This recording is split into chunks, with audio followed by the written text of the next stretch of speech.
আমরা ভেবেছিলাম বাইরে বসে আজকে ব্রেকফাস্টটা করব, কারণ বাইরের ওয়েদারটা খুব সুন্দর, ব্রেকফাস্ট দিয়ে গেছে।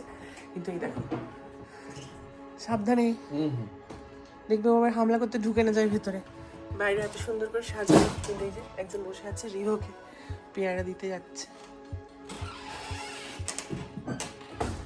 বাহ বাহ। আগের ব্লগে তো তোমরা দেখেইছো কৌশানীতে আমরা এসে পৌঁছেছি, আর কৌশানীর আমাদের হোটেলের রুমটা কীরকম ছিল। বাইরেটা বলছিলাম না বসে ভেবেছি ব্রেকফাস্ট করব বলে, কিন্তু ব্রেকফাস্ট করার আগেই দেখি বারান্দায় বা ব্যালকনিতে অতিথি এসে আছে। তাই ওদেরকে কিছু ফল কেটে দিতে বললাম রিপকে, আর আমরা আমাদের রুমে বসেই ব্রেকফাস্টটা করে নিলাম। রুম থেকে বসেও বেশ সুন্দর সিন দেখা যাচ্ছে, বেশ সুন্দর লাগছে, কিন্তু ওই কাচের আড়াল থেকে যেহেতু বাইরে ওরা আছে, তাই ওদেরকে আর কোনো ডিস্টার্ব না করে ওদেরকে কিছু ফল কেটে দিয়ে আমরা আমাদের ব্রেকফাস্টটা করে নিচ্ছি।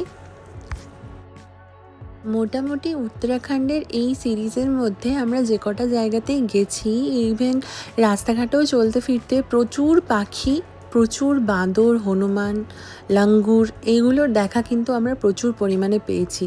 রাস্তায় দাঁড়িয়েও অনেকে বাঁদর হনুমানদের খাবার খাওয়াচ্ছিল, এবং আমরাও আমাদের হোটেলে যে কটা রুমের ব্যালকনি থেকেই পেয়েছি চেষ্টা করেছি অল্প স্বল্প বিস্তর যে কটা খাবার আমাদের কাছে ছিল ওদেরকে খাওয়ানোর। আর অফবিট জায়গা মানেই কিন্তু পলিউশনটা খুবই কম, তাই ওরাও খুবই শান্তি মতো এখানে থাকতে পারে। তাহলে এই হোটেলকেও আজকে টাটা করে এবার বেরিয়ে পড়ছি নৈনিতালের উদ্দেশ্যে। আজকে যাব আমরা নৈনিতাল, আর চারিপাশের আবহাওয়াটা এবার আস্তে আস্তে একটু চেঞ্জ হয়ে যাবে। খাড়া পাহাড় ছেড়ে আমরা এবার উপত্যকা একটুখানি সমতলের দিকে যাব। আর হোটেলটাও খুবই সুন্দর। কৌশানীর এই হোটেলটাও আমি একদম তোমাদেরকে রেকমেন্ড করব, যারা একটুখানি কোয়ালিটি টাইম কাটাতে চাও, একটুখানি যানজটপূর্ণ রাস্তা বা কোলাহলের থেকে দূরে, তারা অবশ্যই কিন্তু এখানে আসতে পারো।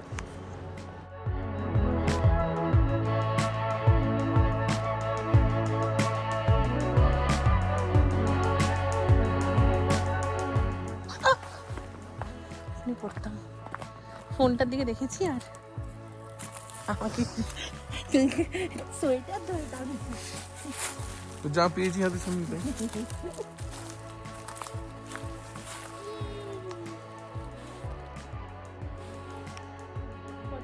এখন আমরা এসেছি কৌশানীর বিখ্যাত চা বাগানে। চা বাগানটা খুবই সুন্দর, এবং সামনে কিছু চায়ের দোকানও আছে। সবার জন্যই অল্প অল্প করে একটুখানি চা নিয়ে যাব, গ্রিন টি, নর্মাল টি, সব কিছুই নিয়ে যাব। আর শাল ফ্যাক্টরিটাও ভিজিট করব। চায়ের দোকানগুলোতে চলে এসেছি, আমরাও একটু ট্রাই করলাম। চাগুলো সত্যি খুব সুন্দর, খুব রিফ্রেশিং। আর এবার এসেছি আমরা শাল ফ্যাক্টরিতে। এসেছি শাল ফ্যাক্টরিতে, এখানে মাফলার তৈরি হচ্ছে।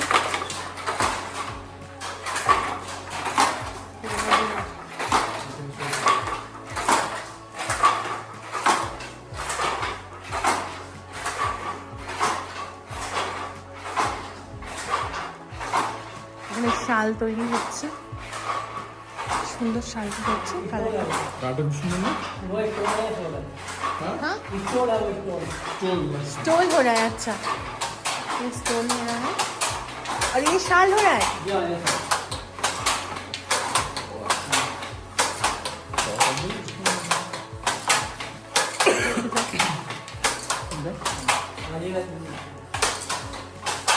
ये बानी रखी। कितना टाइम लगता है एक शाल करने डिजाइन में बनाते तो एक दिन में एक ही बन पाती है, और सिंपल बनाएंगे तो एक दिन में दो बन जाएंगे। में? अच्छा, डिजाइन बनाते हैं तो एक दिन में।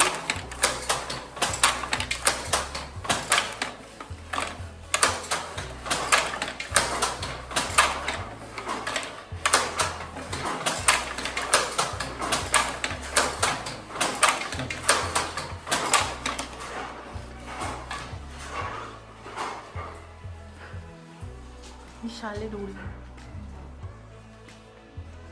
এই কালারটা খুব সুন্দর মানাচ্ছে।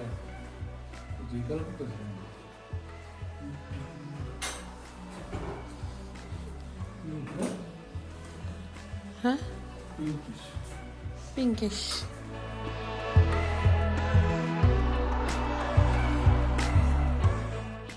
শাল ফ্যাক্টরি থেকে বেরিয়ে এবার আমরা চললাম নৈনিতালের উদ্দেশ্যে। রাস্তায় আরও দু একটা জায়গায় দাঁড়াবো, লাঞ্চও করতে হবে।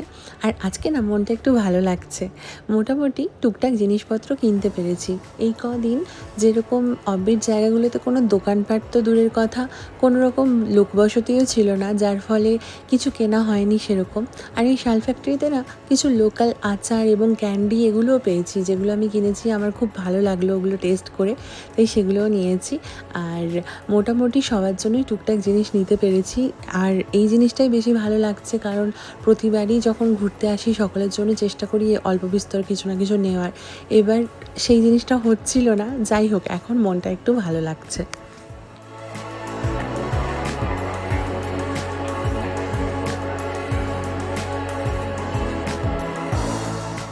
উত্তরাখণ্ডকে দেবভূমি বলেও জানা হয়, তাই উত্তরাখণ্ডে মোটামুটি প্রত্যেকটা জায়গাতেই নানান রকম দেবদেবীদের মন্দির তোমরা পাবে।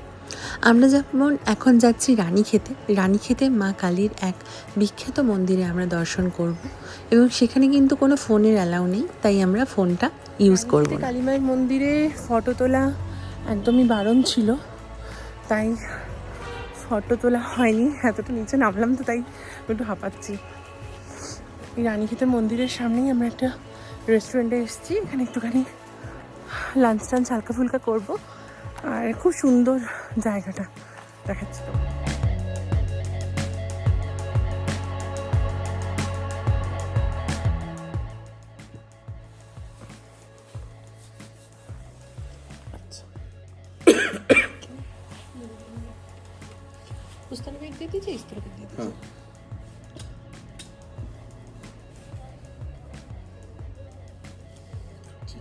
Thank you.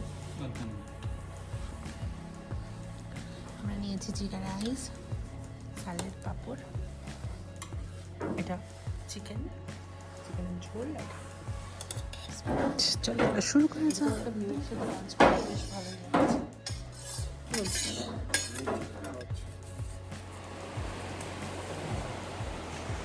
পেছনেরটাও সামনেরটাও আমি सामने वो पीछे वाला পিছনেটা তুমি দেখতে পাচ্ছ? হ্যাঁ ब्लैक वाला से बड़ा था পুরো ব্যাং মনে হচ্ছে একটা। ध्यान दो पूरा के मेंढक बैठे हुए हैं तो पत्थर होता ना तो हम उसको पैर देखता है पूरा पैर देखता है हाँ मुझे तो पता ही नहीं चला।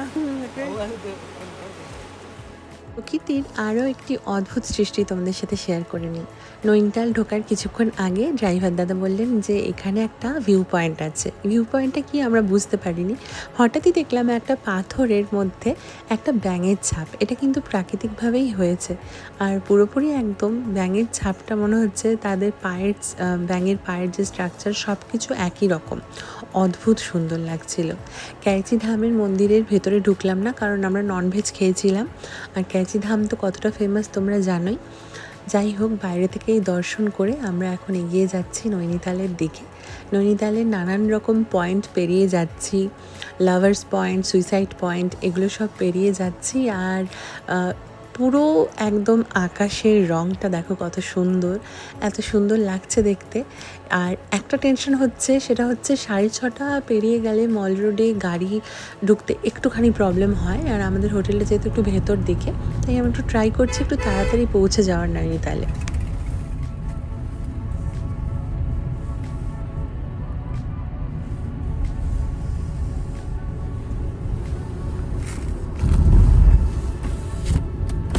আমরা চেক ইন করে নিয়েছি হোটেল সিডার উডে।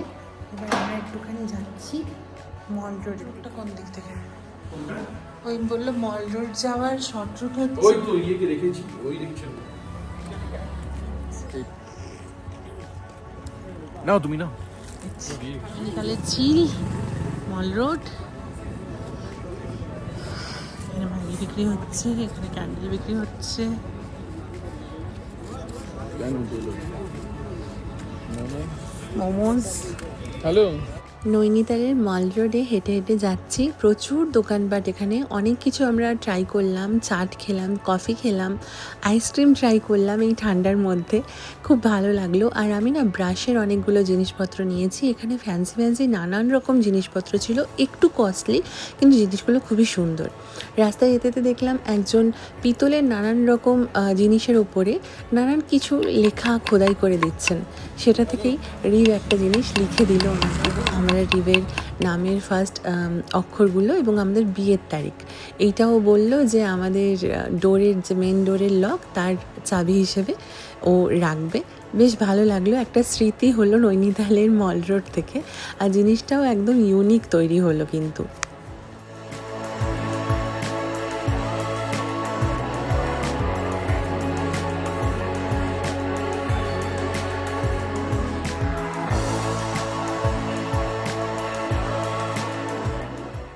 চলুন, কিছু শপিং হচ্ছে না বলতে বলতে সকলের জন্যই টুকটাক জিনিসপত্র নিতে নিতে বেশ অনেক কিছু শপিং করা হয়ে গেছে।